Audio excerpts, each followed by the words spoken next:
Hello, this is Alex from phpacademy.org and this is a PHP video tutorial for the new Boston. Now in this video tutorial I'm going to be talking about code indentation, what code indentation is and why it should be used. Now for an example, let's take a look at the following file. I've got index2.php. Now this file it works perfectly in fact. Apart from one thing I've just spotted, and if name equals str to lower, this needs to change. Str to lower. Okay, so I always forget something. Okay, so the file that we're looking at now works perfectly. Let's go ahead and open our browser and test it. Okay, so let's open that up. Okay, so it says you're over 21, yes, 1 is equal to 1. So let's go back to our code and see why. So if the name, the string name to lower, blah, blah, blah, it doesn't really matter what the code looks like, is equal to Alex, then do this, echo this part of the code, otherwise say you're not Alex. So if we change this name here to say Dale, and we refresh, it says you're not Alex. So the code works, that's essentially all we need to know for now. Now the problem with this is the way that we have not indented it. So there's no code indentation, therefore it's hard to see where an if statement starts and where an if statement ends.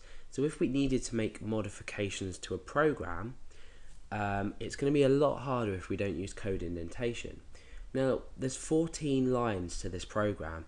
Can you just, or this code, this page or script if you like. Imagine if we had 1400 lines and we didn't use indentation. You can imagine how awful it's going to look and how messy it's going to look. So let's go ahead and look at index.php, which is a duplicate of this. However, I've created line indentation for each, where it's necessary. Okay, so what I've done is after the first if statement, I've indented to make a new if statement. So if, and then inside here we've indented. And now inside this if statement, I've indented all the code here. Okay, so the if statement, everything by default starts on without being indented. We've made the first if statement. So the block, I can already tell, is just from the start of this I here down to here. So this is the start of the block and this is the end of the block here. And this is the start of the top block and this is the end, and then we say else. So inside of this block here where we're saying is age greater than or equal to 21, this is inside. And we can automatically tell that because we've got straight down here, and straight down here. And then we've indented just the echo inside of here.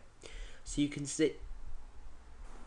see how code indentation makes a whole lot of difference when you're trying to view a file. So for example, if I want to say if age does not, it's saying if age is greater than or equal to 21, I want to say, well, maybe I want to create an if else statement rather than just an if statement. Let's go down and we can automatically see that's the end of the block, and we can start typing on here. My text editor automatically indents for you. I think Notepad++ is a lot better at this than Context, as well as a variety of other editors. But now we can just type in something here, not over 21 for example, and when we change this to say 16, we know that our program is going to work because we've already seen the indentation, and we've created the code. We've created the program to work according to these, and the indentation just makes everything a lot easier to see. So always use indentation in your code. It's part of the coding standards, which is very important when you're looking at code, especially when you're going to be distributing code or you need other people to read code. You may understand how your code works and it may work in fact, so you might think, why do I need to indent and everything like that? Well, the answer is that if other people do need to see your code, or if you need to make quick modifications to your code, it's going to be a lot easier to see if you've used indentation.